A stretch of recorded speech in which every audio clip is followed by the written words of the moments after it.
Ruthless Korean Mafia boss's rules were clear. No black women until curvy black women walked in. The rain fell like bullets on Seoul's Gangnam district, turning neon signs into bleeding watercolors against black asphalt. Inside Golden Phoenix, the city's most exclusive underground club, Park Dae-hoon sat in his private booth like a king on a throne of shadows. He didn't need to raise his voice to command the room. His silence did that for him. Expensive whiskey sat untouched before him. Mellon 1926, older than most of his enemies had lived to be. Around him, Seoul's most dangerous men conducted business in hushed tones, their conversations worth more than most people's lives. Power didn't just emanate from Dae-hoon's corner. It radiated like heat from a forge, bending everything nearby to its will. Seo-jun approached, his footsteps careful, measured. Dae-hoon's second-in-command had survived 7 years at his side by knowing when to speak and when to simply exist. "Boss," Seo-jun murmured, leaning close. Incident at the door. Dae-hoon's fingers stilled on his glass for a fraction of a second, so brief no one else would notice. His jaw tightened. A ghost walked through his mind. Min-jun's smile, the way his brother's eyes crinkled when he laughed. Then, as always, the explosion, the silence that followed. He crushed the memory like he crushed everything else that made him weak. "Handle it," Dae-hoon said, his voice cold enough to frost glass. "Sir, I think you should see this." Seo-jun's tablet screen glowed between them. Security footage, the entrance, rain hammering down, and there, a woman, black, curvy, soaked to the bone, but standing like she owned the ground beneath her feet. She wasn't begging his guards for entry. She was demanding it. One finger jabbed into the chest of his head of security, her eyes blazing with something Dae-hoon recognized immediately. Rage, the kind that came from deep grief. His entire body went rigid. 3 rules had built his empire. 3 rules kept him alive. And she, this woman, with water streaming down her leather jacket and fury carved into her features, she was breaking the most important one just by existing at his door. No black women. Everyone in Seoul's underworld knew that rule. No one questioned it. Not anymore. Not after what happened to the last person who tried. Dae-hoon should have said what he always said. Remove her. Make sure she never finds this place again. Instead, 2 words left his mouth, surprising even him. Bring her. Seo-jun's eyes widened. Around them, conversations stuttered and died.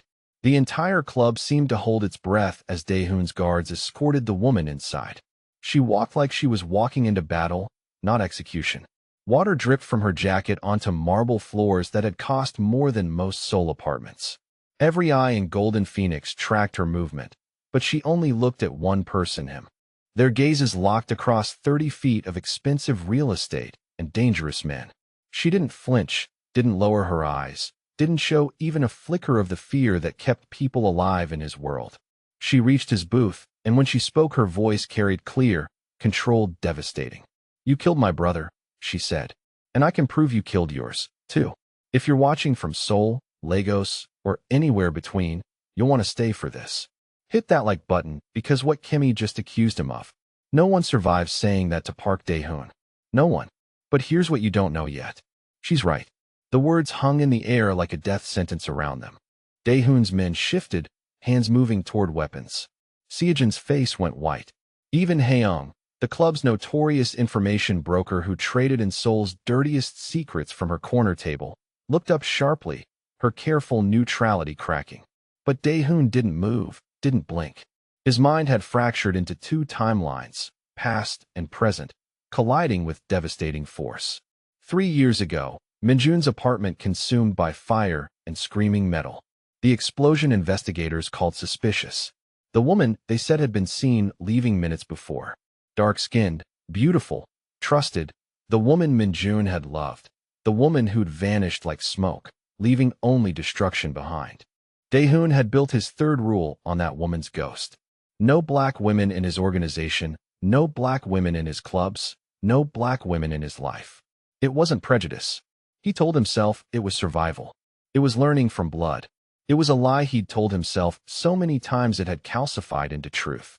Now this woman stood before him dripping rainwater and accusation.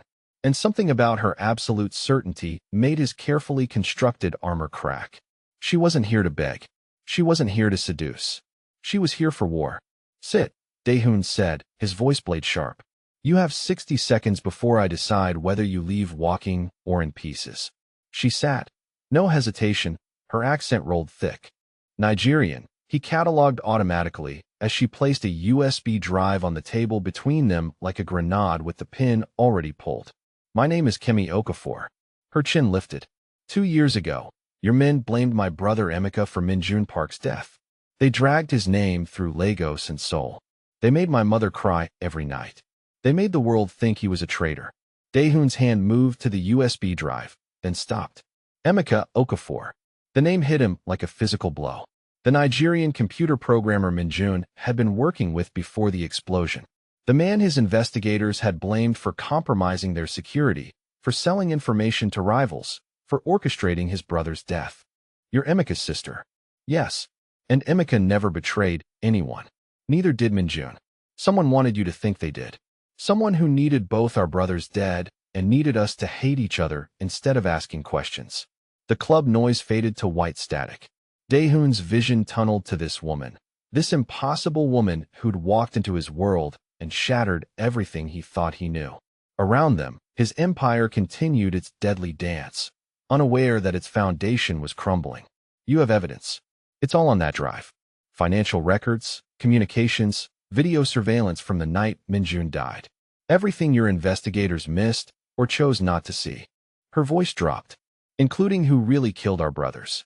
Daehoon picked up the USB drive. Such a small thing to hold the potential destruction of everything he'd built on grief and rage. If you're lying, he wasn't lying, Kemi interrupted. Because I know exactly how this feels. I know what it's like to lose the person who mattered most and have everyone tell you it was their own fault. I know what it's like to carry that anger until it poisons everything you touch. His fingers closed around the drive. The metal was warm from her skin. Why bring this to me? Why not the police, the media, someone who isn't holding weapons in your general direction? Because you loved Minjun the same way I loved Emeka. Because you built your entire life around keeping his memory alive, even if you did it wrong. And because, she leaned forward, her voice fierce, I need someone who gives a damn about the truth more than they care about being right. The USB drive seemed to pulse in his palm like a heartbeat. 3 years of certainty, 3 years of righteous anger, 3 years of rules built on blood, all balanced on the edge of this moment. If she was telling the truth, then everything was a lie. If she was lying, then she was the most dangerous woman who'd ever walked into his world. Either way, she was about to change everything. Daehoon looked at her, really looked. Her natural hair twisted with small cowrie shell beads, her leather jacket worn but cared for, the exhaustion carved under her eyes that matched his own. She was a mirror he didn't want to face. Security, he called without breaking eye contact. Clear the VIP section. Everyone out except Seojun and Haeam. As his men moved to obey, Kemi exhaled slowly. Not relief, she was too smart for that, but recognition. She'd gambled everything on this moment, and somehow, impossibly, she was still breathing.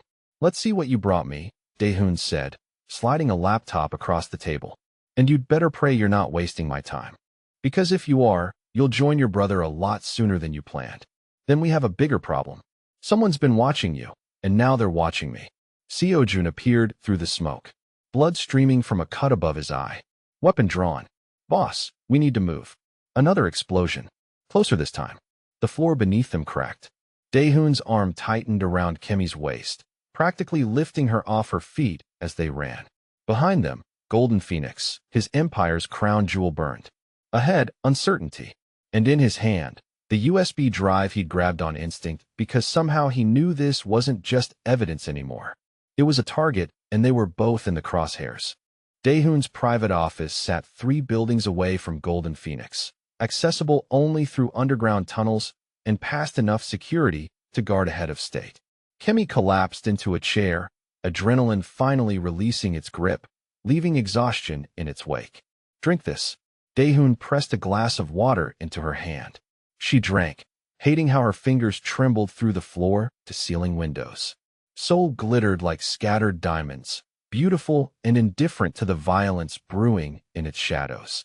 She'd imagined this moment for months, confronting the man who destroyed her brother's name, but never like this. Never running for her life. never feeling the phantom warmth of his body still pressed against hers. Emika, what have I walked into? We need to decrypt the rest of the files. Daehoon was already at his desk. USB drive inserted. 3 monitors flickering to life. If Minjun left that audio message, there's more. There has to be. Kimmy forced herself to stand to move beside him. Let me. Emika used patterns. I'd recognize Igbo phrases. Family references. It'll be faster. He hesitated, then slid the keyboard toward her. Show me. She worked, aware of him, watching over her shoulder, his presence like heat from a furnace. Her fingers flew across keys. Muscle memory taking over, folders unspooled, files emerged, and their shadow protocol, she whispered. The program sprawled across the screen in elegant, deadly code. Kimmy had seen pieces of it in Emika's notes, but never the full architecture. It was breathtaking, terrifying.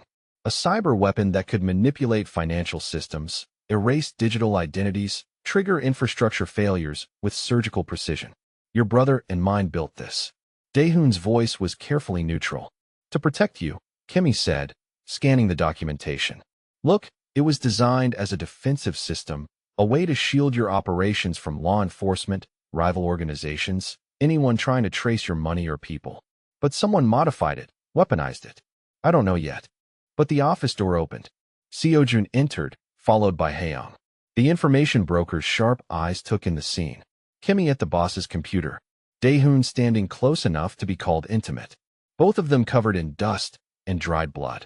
Preliminary report, Seojun said, not looking at Kimmy. The explosions were professional. Military charges precisely placed. They knew our layout. Casualties, Daehoon asked. 3 dead, 12 injured. Could have been worse if they'd wanted body count. This was a message. What kind of message involves killing 3 people? Kimmy demanded. Seojun finally looked at her. His gaze cold, the kind that says, we know where you are. Boss, we need to discuss security protocols. His phone buzzed. He glanced down, and something flickered across his face. Too quick to read, but Daehoon caught it. Problem.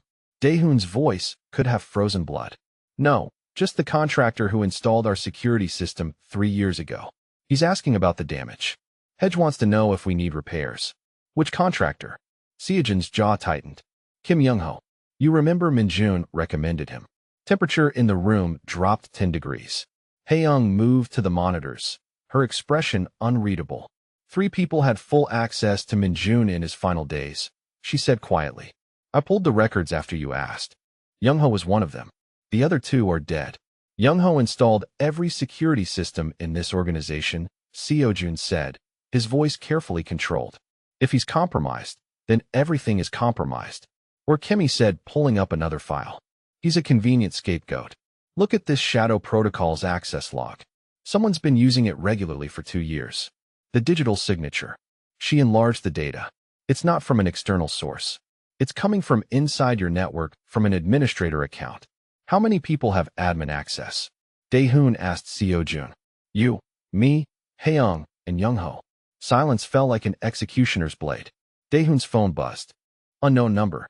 The message was brief. She's lying. The Nigerian played you both. He showed it to Kimmy, watching her face. She paled. That's not I didn't, boss. Haeyoung touched another screen. You need to see this. Surveillance footage from 3 weeks ago, pulled from our auxiliary servers. The video played. Grainy night vision green, but clear enough. A man, African, tall, wearing Emika's distinctive jacket, meeting with known associates of Daehoon's biggest rival. Money changed hands. Documents exchanged, the timestamp. 2 weeks before Emika's death. Kimmy stared at the screen, her world crumbling. No, that's impossible. Emika wouldn't. He was in Lagos then. He was teaching at the university. I saw him. Footage doesn't lie, Seojun said flatly. But people do. Her voice rose desperate now. That footage is doctored. It has to be, Daehoon said. He looked at her, and she saw his walls rebuilding in real time, brick by brick. Get out. Seojun, escort Miss Okafor to a secure location. I need to think. You still don't trust me. It wasn't a question. Kimmy's voice had gone hollow. I don't trust anyone. She wanted to scream, to throw something, to make him see that the footage was a lie, just like everything else in this nightmare. Instead, she did something that surprised even herself. She laughed, sharp, bitter, exhausted. You know what? You're right. Your brother tried to warn you about someone close. Someone you trusted. And here you are, 3 years later, still trusting the same people, still believing the same lies.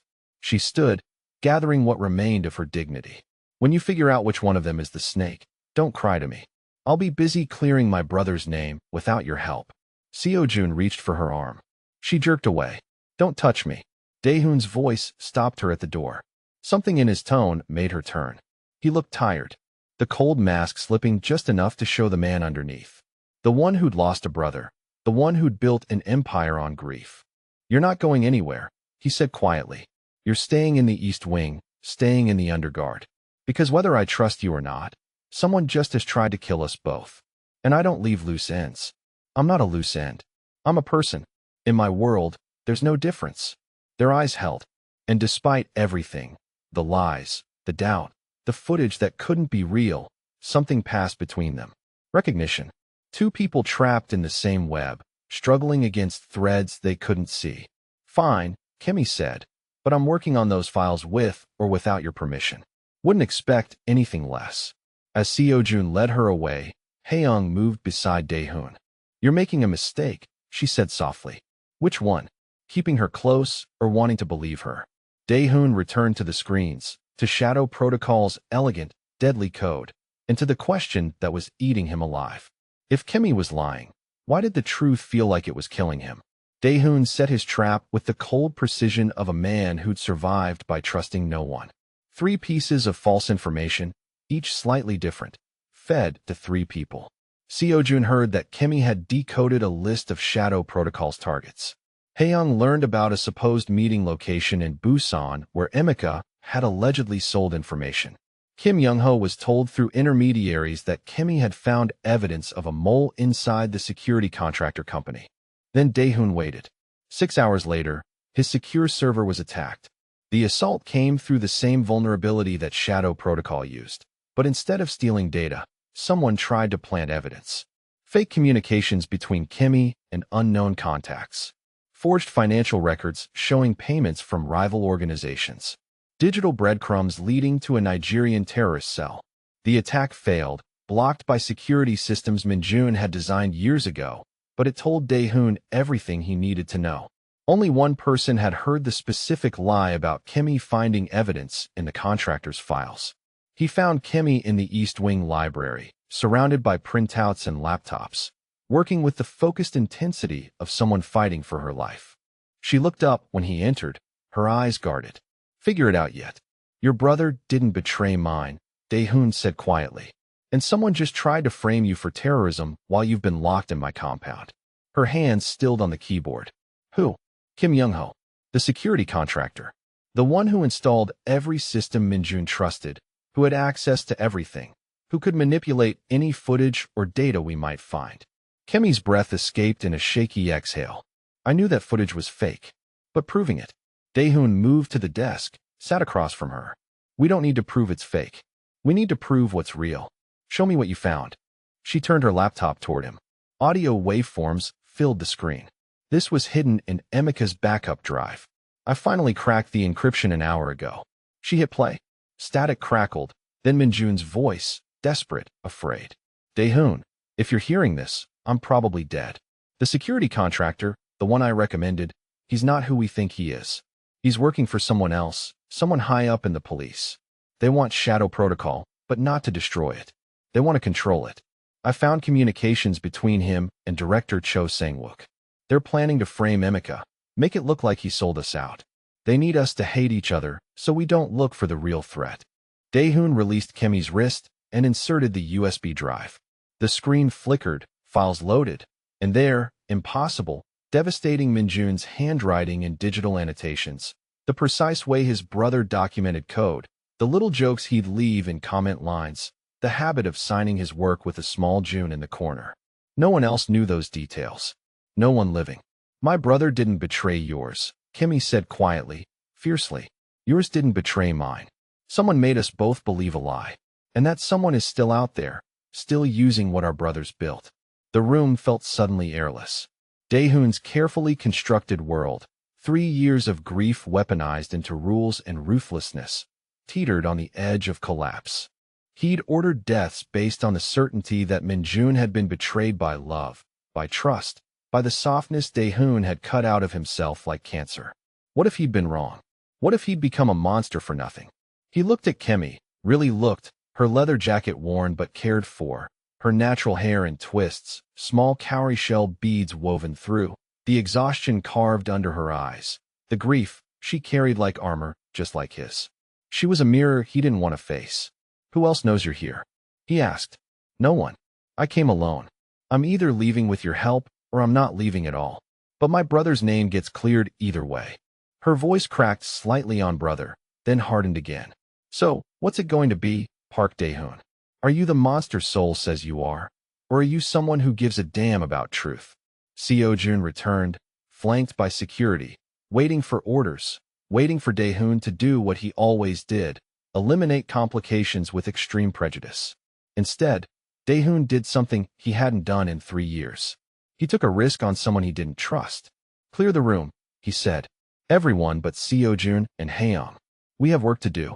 His men filed out, confused, but obedient. Kemi exhaled slowly. Not relief. She was too smart for that, but recognition. She'd gambled everything on this moment, and somehow, impossibly, she was still breathing. Daehoon opened the first file on the drive and began to see the shape of the lie that had destroyed them both. Kemi's fingers moved across the laptop keyboard with practiced precision, navigating through layers of encryption that would have stopped most hackers cold. Daehoon watched her work, unsettled by the competence in every keystroke. This wasn't some grieving sister stumbling through her dead brother's files. This was someone who knew exactly what she was looking for. There, she said, double-clicking a file buried 6 folders deep. Emika labeled it Final Insurance. I couldn't crack it alone. It needed biometric authentication I didn't have. But your system, she glanced at the sophisticated setup you had provided. This might work. The file opened. Audio waveforms filled the screen. Kemi hit play. Static crackled. Then came voices. First Minjun's, then another man's, then a third. The conversation was damning. They knew I was coming. They knew Minjun and Emika were going to expose them. They killed our brothers and framed Emika to cover their tracks. The files spread across the screens. Haeyoung moved closer, reading. Her expression shifted from neutral to shocked. Director Cho, she breathed. Emika commissioned Shadow Protocol. 2 years before the explosion, Kemi confirmed. Minjun built it thinking they were protecting Daehoon's operations. But Cho wanted it for himself. When they found out he planned to sell it to international syndicates, he eliminated them. Daehoon finished his voice hollow. He pulled up another file, cross-referencing data. His hands moved mechanically, but his eyes had gone distant. The woman, the one I blamed. Kemi pulled up a photo from the encrypted files. A beautiful black woman smiling in a police uniform. Cho's assistant, Amara Aonkwo. He placed her in Minjun's life, manufactured the relationship. When Minjun died, Cho killed her, too. Made it look like suicide. Another loose end. The silence that followed was absolute. Then Daehoon moved fast, violent, uncontrolled. His fist went through the monitor. Glass exploded. He grabbed his desk and flipped it. 1,000 pounds of mahogany crashing into the wall. Files scattered like leaves. He seized a chair, threw it through the window. Seoul's morning light poured through the jagged hole. Seojun started. Daehoon's roar shook the walls. Everyone out now. Seojun and Haeyoung retreated, dragging Youngho with them. Only Kemi remained, standing in the center of devastation. Daehoon's chest heaved. His hands bled from broken glass. And when he finally looked at her, she saw something she'd never expected to see. I killed people because of that lie, he said, voice breaking. I built a rule on a ghost. I became a monster because of him. Because I believed. His fist slammed into the wall. Once, twice. I believed the wrong story. Kemi crossed the wreckage slowly, like approaching something wild and wounded. He used your pain, she said softly. Just like he used mine. That's what monsters do. They take our grief and weaponize it. Daehoon's shoulders shook. How many people did I hurt? How many died because I was too angry to see the truth? She stopped in front of him. But I know this. We can't change the past. We can only make the future count. So, let's make him pay. His eyes met hers. Red-rimmed, devastated, but clearing with purpose. Cho has Shadow Protocol. He has the police, the media, power I can't match with bullets. Then we don't use bullets. Her hand found his, gripping tight. We use what our brothers left us. The truth. For a long moment, they stood in the ruins of his office. Two people who'd hated each other days ago, now bound by something stronger than alliance. I'm sorry, Daehoon said finally, for what I believe for the rule, for don't apologize, Kimmy interrupted. Survive first, then apologize. His hand squeezed hers. Outside, Seoul woke to another day, unaware that the real war was just beginning. Cho struck at dawn. 3 of Daehoon's safe houses hit simultaneously, precise, brutal, coordinated, the kind of operation only someone with police resources could execute. By the time Daehoon got word, 12 of his people were dead, 23 in custody, and his entire network was hemorrhaging. Boss, Haeyoung burst into the temporary command center they'd set up in an abandoned warehouse. Your accounts, frozen, all of them. Shadow Protocol just locked you out of your own money. Daehoon stared at the screens, showing his empire crumbling in real time. Decades of careful construction destroyed in hours. Seojun, he asked. Hospital. Haeyoung's voice cracked slightly. He took 3 bullets protecting me during the raid on the Gangnam house. He's stable. But we're finished. Daehoon finished. Around him, his remaining men looked shell-shocked. They believed him untouchable, invincible. Now they saw the truth. He was just a man, and Cho had just proven it. His phone buzzed. News alert. His heart stopped. Breaking: Nigerian woman wanted in international cyber terrorism case. Kemi's face filled the screen. The photo looked official. Damning. The article detailed her role in a cyber attack that had stolen millions from Seoul banks. Fabricated evidence, doctored communications, witness testimony from people Kemi had never met. Kemi's voice came from behind him, strangled. She was staring at her own phone at the same news. No, her phone rang. She answered with shaking hands. Daehoon watched her face crumble. I didn't. Mama, please. You have to believe me. I'm trying to clear Emika's name. I would never. Her voice broke. Please don't cry. I swear on Emika's grave. I'm innocent. But the voice on the other end was sobbing, hysterical, afraid. Kemi sank to her knees, phone pressed to her ear, listening to her mother's world fall apart for the second time in 2 years. I'm sorry, she whispered in Igbo. I'm so sorry, Mama. I'll fix this. I promise. She ended the call and stayed on the floor, staring at nothing. Daehoon crouched beside her. Kemi, this was supposed to clear his name. Her voice was hollow. I came here to restore my brother's honor. Instead, I've destroyed what was left of it. Destroyed my mother. Destroyed everything. Cho did this. Not you. Does it matter? She laughed bitterly. The world thinks I'm a terrorist. My family thinks I'm a criminal. Emika's legacy is worse than when I started. Both of them fell silent. Haeyoung moved closer, her voice pitched for Daehoon's ears only. If she's lying, you'll know within 48 hours. If she's not, you need her. Emika built half of Shadow Protocol. His sister probably knows things even the files don't show. Daehoon studied Kemi. She stared back, unflinching, daring him to make the wrong choice. He'd survived this long by trusting no one, by assuming every extended hand held a knife, by building walls so high that even light couldn't get through. But Minjun's voice echoed in his skull. Someone inside, too close to trust. And for the first time in 3 years, those walls felt like a prison instead of protection. She stays, Daehoon said, under my watch. Seojun's jaw clenched. Boss, under my watch. Kemi stood abruptly. I'm not your prisoner. Daehoon rose, moving around the table with predatory grace. He stopped close enough that she had to tilt her head back to hold his gaze. You're bait, and I'm the trap. Whoever killed our brothers is still out there. You came here loud and obvious, asking questions in 3 cities. If they didn't know where you were before, they know now. So, you stay where I can see you, or you leave in a body bag. Choose. That's not a choice. The explosion swallowed her words. The east wing of Golden Phoenix erupted in fire and thunder. The shock wave hit a split second later, shattering glass, buckling walls, sending bodies flying. Daehoon's instincts took over before thought could form. He lunged forward, one arm wrapping around Kemi's waist, the other bracing against the wall as the world tried to tear itself apart. They hit the ground hard, Daehoon's body covering hers as debris rained down and smoke filled his lungs. Somewhere people were screaming, alarms shrieked, the sprinkler system engaged, adding water to the chaos of fire and destruction. But all Daehoon could process was the woman beneath him, her chest heaving against his, her pulse hammering against his ribs. Or was that his own heartbeat? He couldn't tell where his body ended and hers began. Their faces were inches apart, close enough that he felt her breath ghost across his jaw. Her eyes were wide but clear, not panicking, calculating. "Are you hurt?"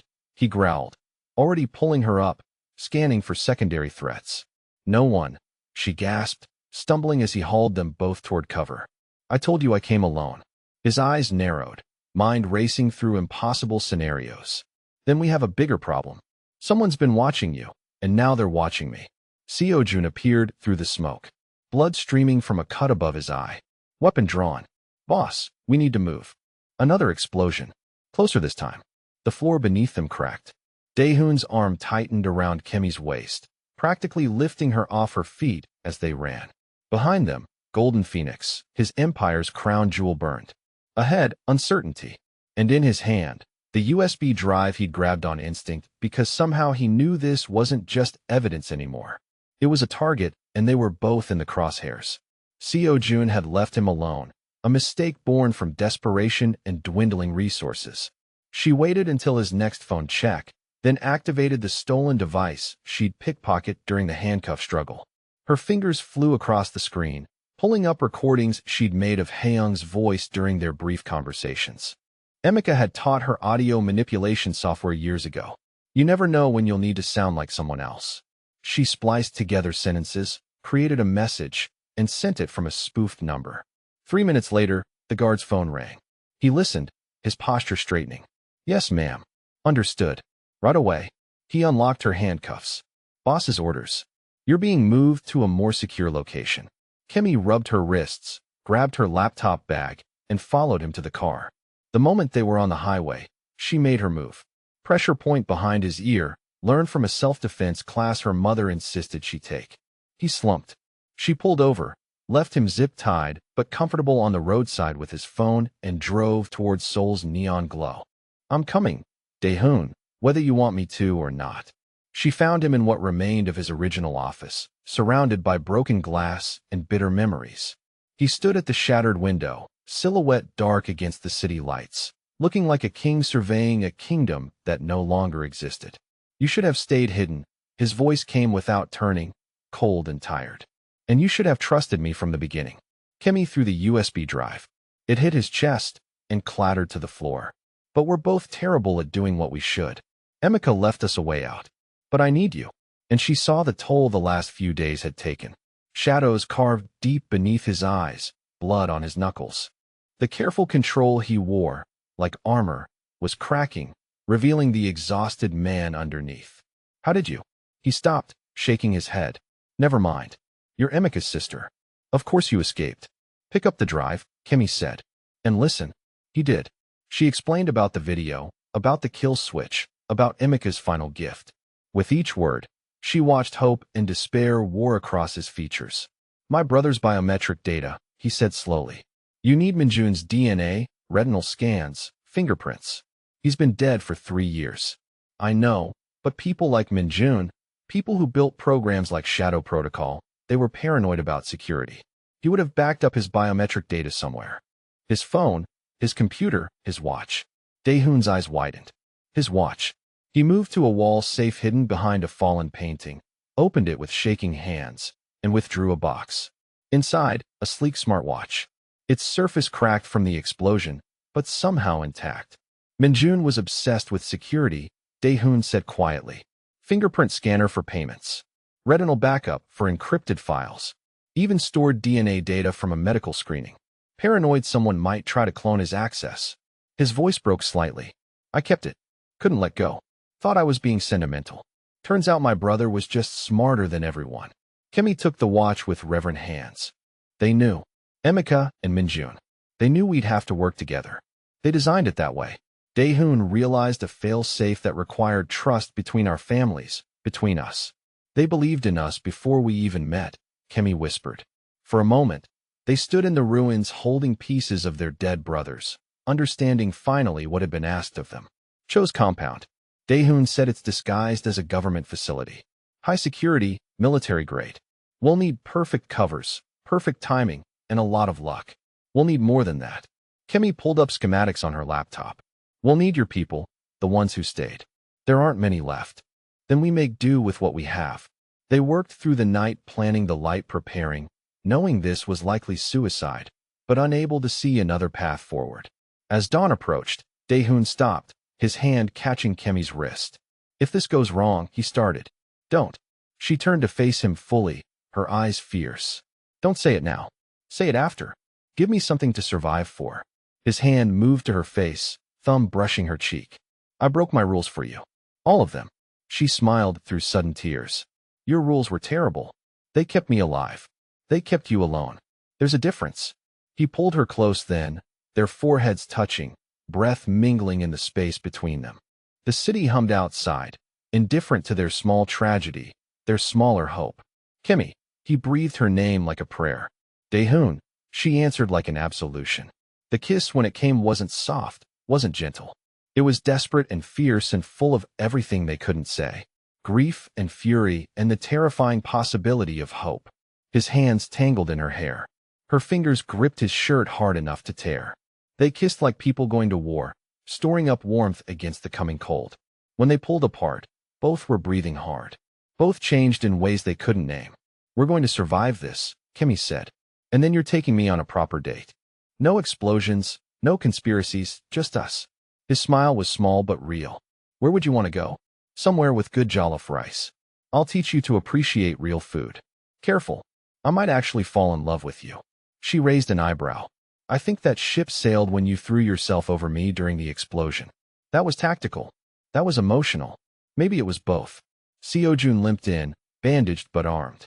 His eyes clear despite the pain. You think I'd miss this? Behind him, Haeyoung appeared with a tablet full of intel. Cho's security rotations, guard positions, blind spots in his surveillance, everything we need. For others filtered in. The loyal ones, the ones who'd stayed when the empire crumbled. Not many, but enough. Daehoon looked at his ragtag crew, at the woman who'd walked into his club and shattered his world, at the ghost of a chance they were chasing. Let's end this, he said. And they began preparing for the war that would define them all. The credentials were perfect. Kimmy wore a crisp business suit, her hair pulled back, glasses perched on her nose. Every inch the data analyst she actually was. Daehoon had transformed into someone else entirely.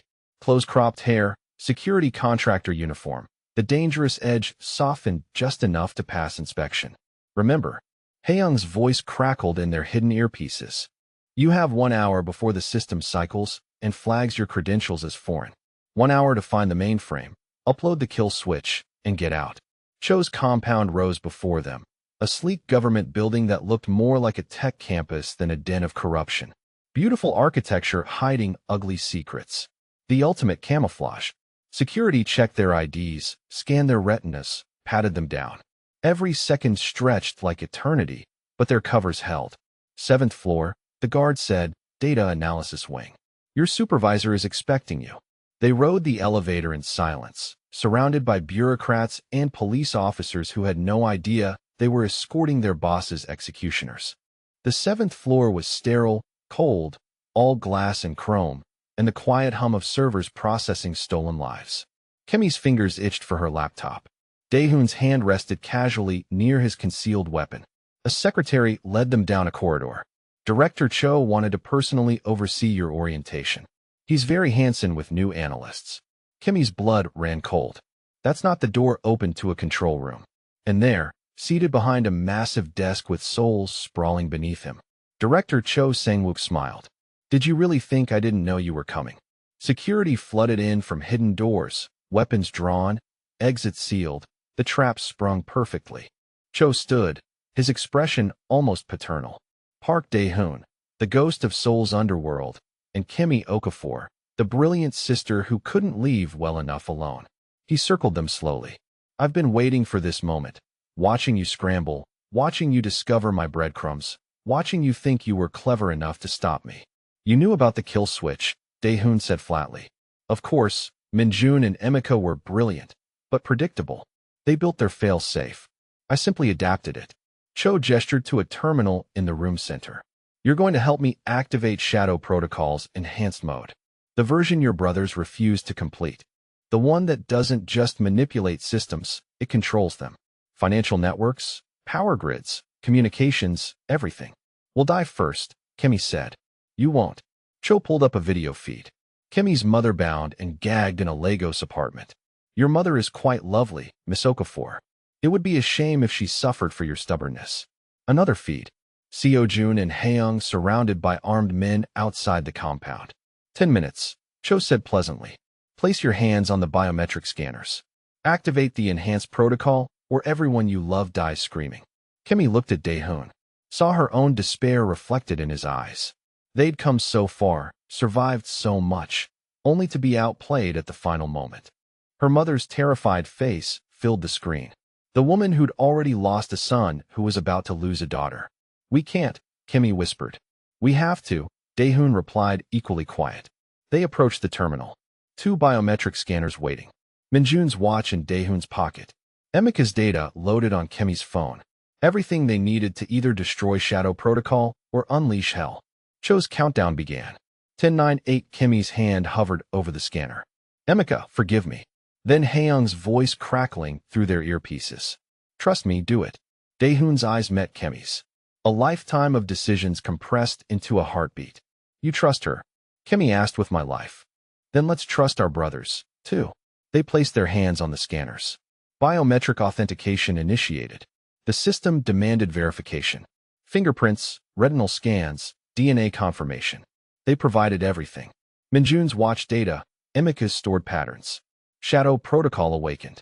But instead of enhancing, it transformed. Screens across the room erupted with data, not consolidating, but broadcasting. Every transaction Cho had ever made, every murder he'd ordered, every crime committed using Shadow Protocol. The evidence didn't disappear into his control, it exploded outward. International law enforcement, every major media outlet, the dark web, WikiLeaks, Interpol, FBI, NIA, every digital destination imaginable suddenly received Cho's complete criminal history. Timestamped, verified, undeniable. Cho lunged for the terminal. What did you do? Our brother's final gift, Kemi said, smiling through tears. A reverse protocol disguised as an enhancement. But it doesn't destroy the evidence. It makes sure everyone sees it. Alarms shrieked. Outside, sirens wailed. Real police, international agents already en route thanks to the automated alerts Emika and Minjun had coded into their masterpiece. Cho pulled a gun. You think this changes anything? I'll kill you both right here. The windows exploded inward. Seo-jun and Haeyoung breached with backup. The loyal crew, the ones who'd believed when everything was lost. Chaos erupted. Gunfire. Shouting guards who suddenly realized their boss was an international criminal scrambling to surrender. Daehoon pushed Kemi down as bullets flew. One caught him, shoulder burning, bleeding, but he stayed on his feet, returning fire with precision born from a lifetime of violence. Kemi grabbed Cho's dropped weapon when he dove for cover. She held it steady, muscle memory from countless range sessions Emika had insisted on. You said I wasn't like him. Cho froze, recognizing death in her eyes. You're right, Kemi continued, voice cold as Seoul winter. I'm worse because I'm going to make sure you live to face everything you've done. Every victim, every family you destroyed, every person you used, you're going to answer for all of it. International agents swarmed in Interpol. Their credentials real, their authority absolute. Director Cho Sang-wook, the lead agent, announced, You're under arrest for crimes against humanity, cyber-terrorism, murder, and about 60 other charges that just hit our servers. They dragged Cho away, still struggling, still denying, already defeated. Medics swarmed Daehoon. Kemi stayed by his side, gripping his uninjured hand as they treated the wound. Across the room, monitors showed Kemi's mother being rescued by Nigerian authorities. Emika's name clearing across every news channel. Headlines shifting in real time. The Nigerian analyst who took down Seoul's most corrupt official. Shadow Protocol exposed. International conspiracy unraveled. Emika and Minjun Park, the brothers who saved millions from beyond the grave. Was it worth it? Kemi asked as medics wrapped Daehoon's shoulder. He looked at her. Really looked, seeing not just the woman who'd broken his rules, but the one who'd rebuilt his world. "You're alive," he said simply. So yes, 6 months later, Seoul had changed. Or maybe Daehoon had changed, and the city simply looked different through new eyes. He'd served 4 months, minimum security, early release for cooperation and testimony that had brought down 3 more corrupt officials in Cho's network. His empire was dissolved, assets liquidated. But he'd rebuilt something smaller, cleaner, a private security firm that protected people instead of controlling them. Seojun ran operations from an actual office with actual permits. Haeyoung consulted, her network of information now serving justice instead of crime. And Golden Phoenix, the club where everything began, had reopened as a legitimate business. The old rules were gone from the wall, replaced by a single new one, painted in Korean English and Igbo. Everyone is welcome. In Lagos, Kimmy had returned home to her mother's tears. This time, tears of relief and pride. She testified in international courts like her voice steady as she dismantled Cho's defense piece by piece. With the settlement money and donations that poured in after the truth emerged, she'd founded the Emeka Okafor Institute for Cybersecurity, teaching young Africans to protect themselves from exploitation.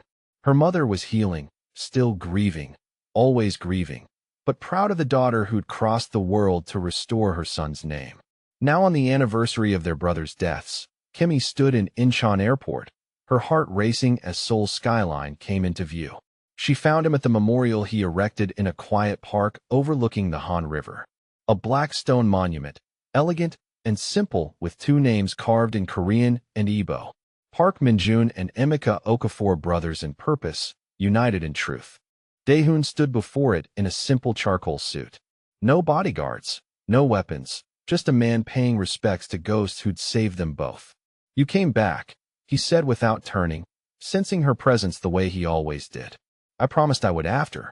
Kimmy moved beside him, her flowing yellow dress bright against the memorial's darkness. "After what?" "After we survived. After you said what you needed to say." He turned then, and his eyes, once cold enough to freeze blood, now held warmth that made her breath catch. "I love you." The words came raw, unguarded. "It terrifies me. Keeping you means risking losing you.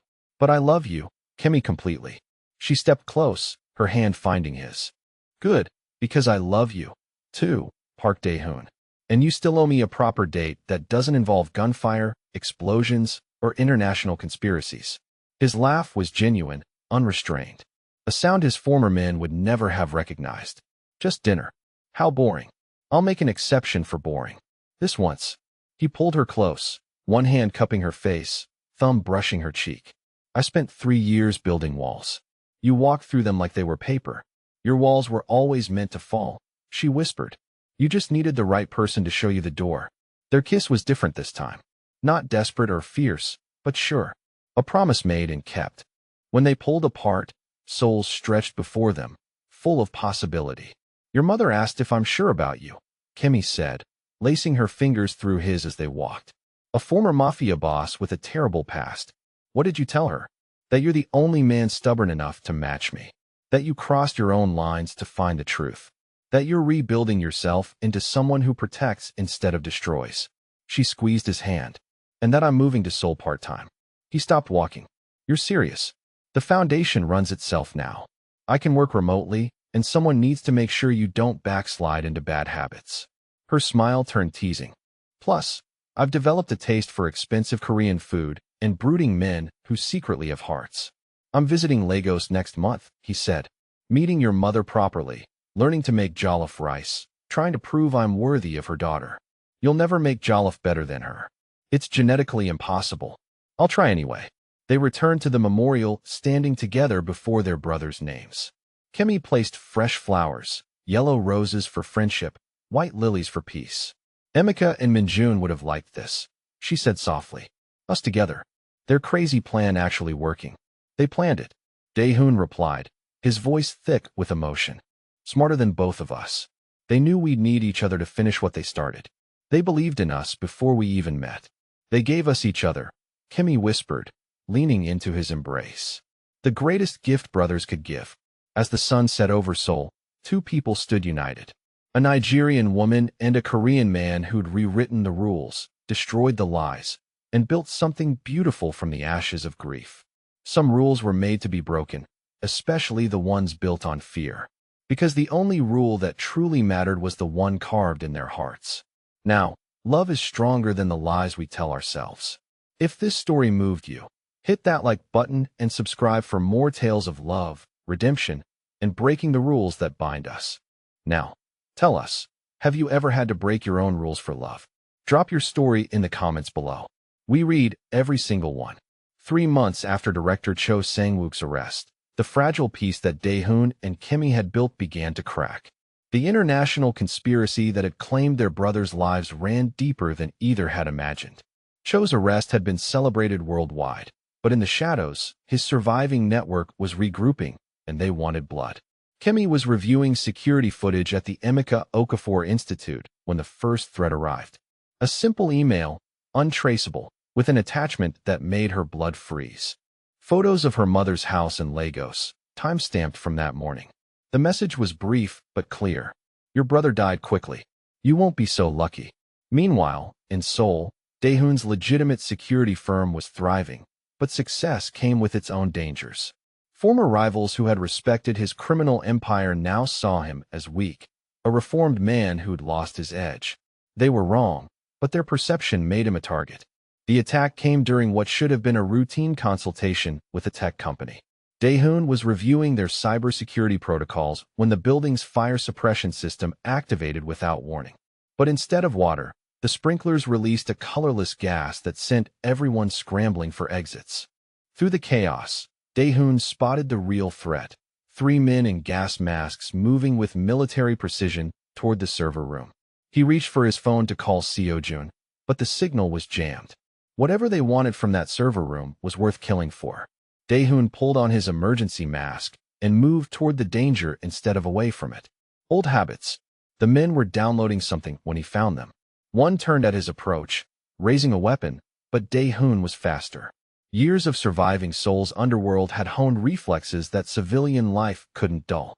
The fight was brief and brutal. When it ended, 2 men were unconscious.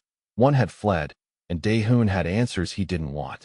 The server contained backup files from Shadow Protocol's development, files that should have been destroyed months ago. Someone had hidden copies here, and now that someone was collecting them, the implications were terrifying. If the complete Shadow Protocol fell into the wrong hands, every digital system on Earth was vulnerable. Kimmy arrived in Seoul 12 hours later, her face grim with purpose. She'd traced the email threatening her mother to the same network attempting to reassemble Shadow Protocol. We should have expected this, she said, studying the evidence Dae-hoon had collected. Cho was middle management. The real power was always above him. Who? Dae-hoon asked, though he suspected he already knew. Director Lee Hyun-woo, Cho's superior at the National Intelligence Service. The man who gave Cho his orders, who provided the resources for Shadow Protocol's development, who benefited most from its capabilities. Kimmy pulled up intelligence files on her laptop.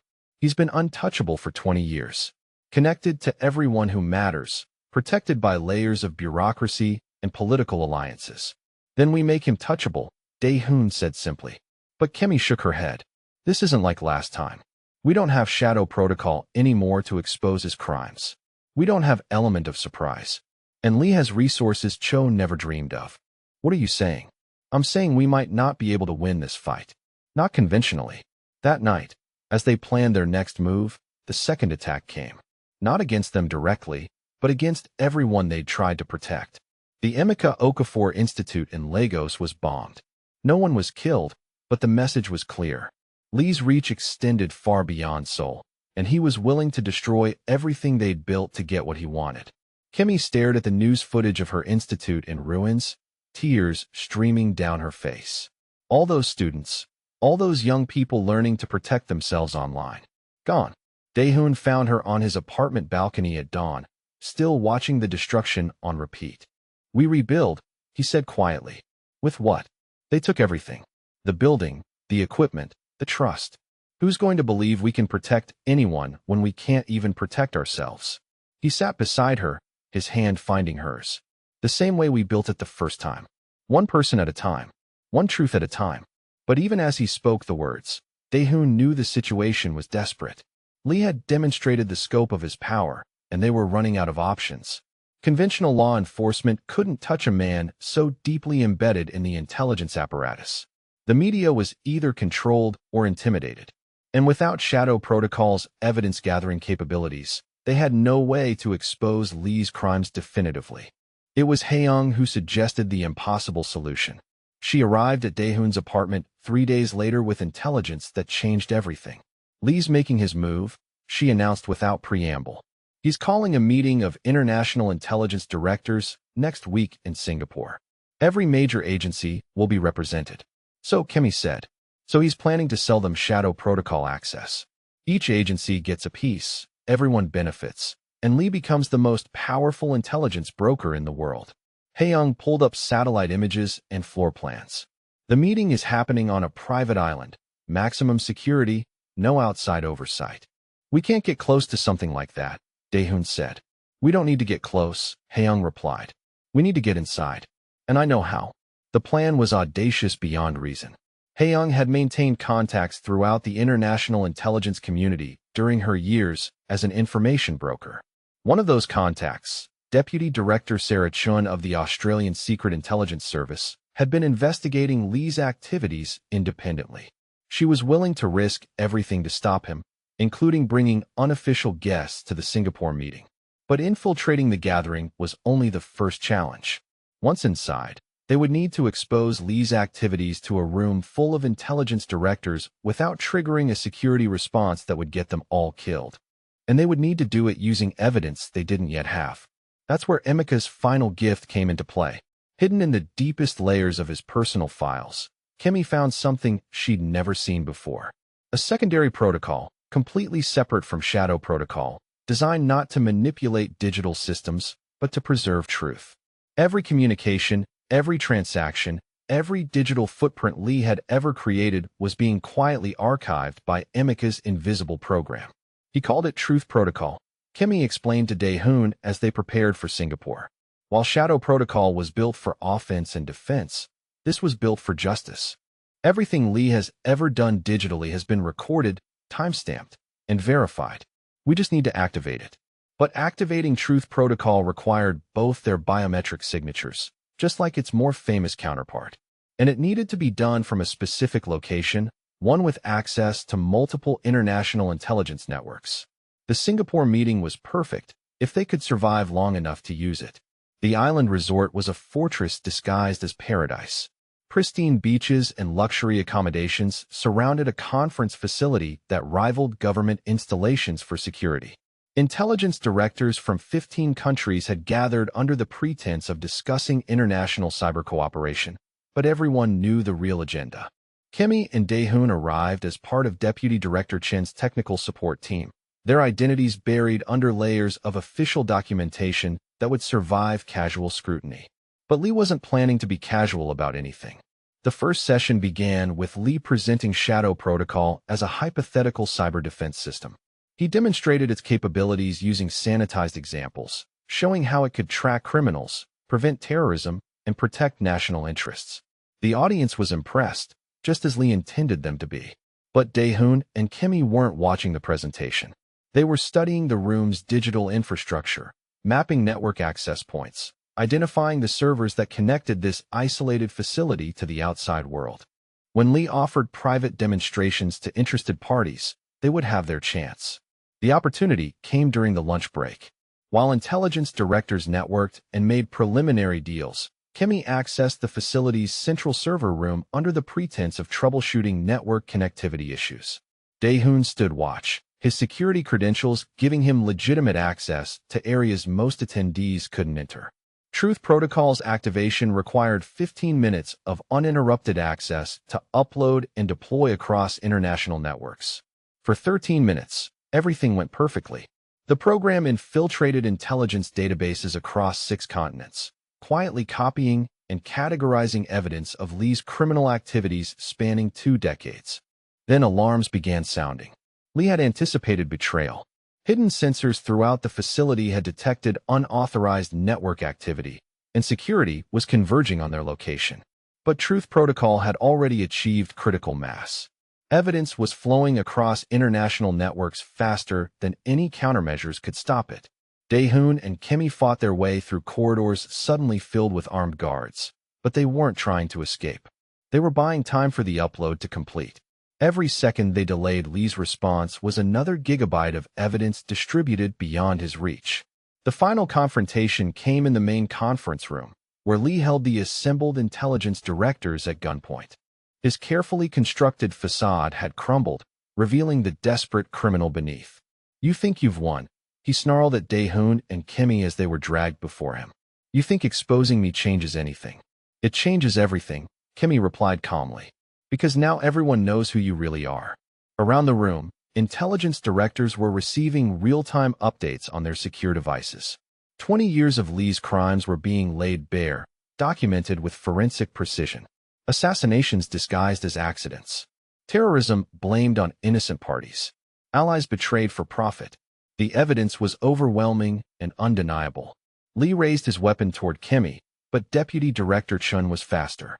Her shot took Lee in the shoulder, sending him crashing into the conference table. Within seconds, representatives from 3 different agencies had him restrained. The aftermath moved with bureaucratic efficiency that would have been impressive if it weren't so terrifying. Lee's network was systematically dismantled across multiple countries. Assets were frozen, operatives arrested, and victims finally received justice.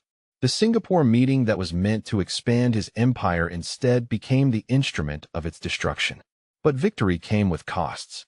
The exposure of Lee's activities created power vacuums in intelligence agencies worldwide.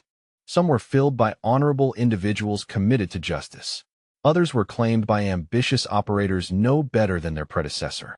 The fight for truth was never really over, only paused between battles. 6 months later, Daehoon and Kimmy stood once again before the memorial to their brothers, but this time they weren't alone. Representatives from 12 countries had come to Seoul for the dedication of the International Cyber Justice Center, a cooperative effort to prevent future shadow protocols from being weaponized by corrupt officials. The center would be funded by assets seized from Lee's network and operated jointly by reformed intelligence agencies committed to transparency. Kimmy would serve as its first director, while Daehoon would head its security division. Their personal experiences with both sides of cyber warfare made them uniquely qualified to prevent its abuse. Standing before the expanded memorial, now bearing Lee's victims alongside Emika and Minjun, Kimmy reflected on the journey that had brought them here. "We didn't just break the rules," she said to Daehoon. "We rewrote them entirely." "Sometimes that's what justice requires," he replied, his arm around her waist. Emika and Minjun would be proud. The memorial bore a new inscription, crafted jointly by families of Lee's victims. "Truth cannot be buried forever. Justice cannot be corrupted permanently. Hope cannot be destroyed completely. In memory of all those who died fighting for a better world." As the sun set over Seoul, delegates from around the world pledged to honor that memory through action. The age of weaponized information was ending, replaced by an era of cooperative defense and transparent justice. It wouldn't be perfect, nothing human ever was, but it would be better. Kimmy and Daehoon remained after the ceremonies ended, their hands intertwined as darkness fell over the city.